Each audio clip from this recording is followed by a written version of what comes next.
And this is a really exciting development from the world of philanthropy. And we got the announcement just within the past day or so that a consortium of major philanthropic foundations, charitable foundations, have come together in a humanity initiative that's going to commit $500 million to build a people centered future for AI. 10, George, foundations are partnering together, and they're going to do things like look at how AI is shaping democracy and economies and art and society broadly. And George, we don't usually talk about, let's say, one-off investments, but $500 million caught our eye.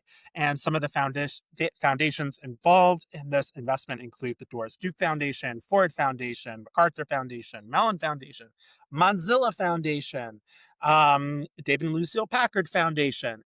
A lot of the kind of big philanthropy is putting all their eggs into this basket. George, it's going to be fiscally managed by Rockefeller Philanthropy Advisors, kind of doing the fiscal sponsorship of the fund here. But again, going to focus on AI and labor and economy, arts and culture, education, democracy.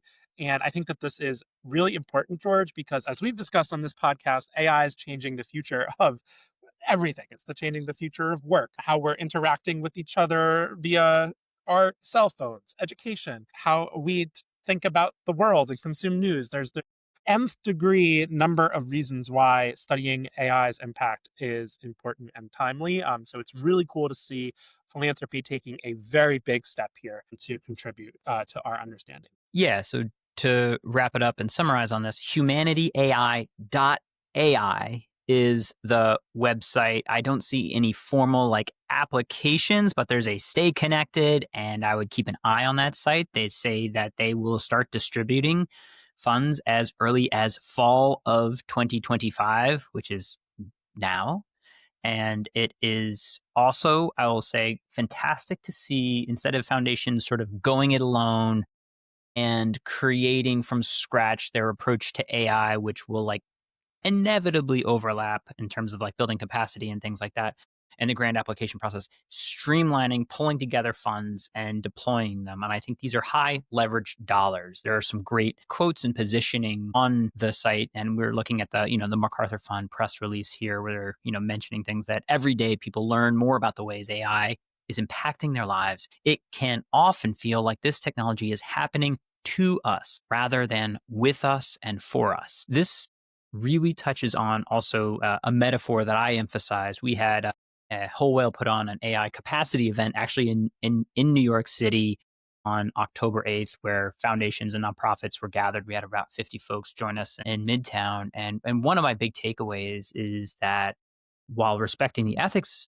and the adoption issues, ultimately, you don't want to be a passenger on the AI bus. You want to be a driver. And I think it's really important that we put nonprofit employees and leaders in that driver's seat rather than the passengers that get sort of added into whatever AI system, tool, add on of the existing platforms they wander in and out of, or are part of the machinery that gets eaten up when AI comes, and certainly, just reshapes certain types of jobs.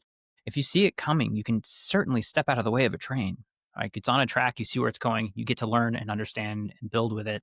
So I love it for a lot of different reasons. $500 million being deployed, and it is going across, as you mentioned, democracy, education, humanities and culture, labor and economy and security. So I think there's something for everyone there. Take a look at this and consider what AI capacity development would look like at your nonprofit and planning.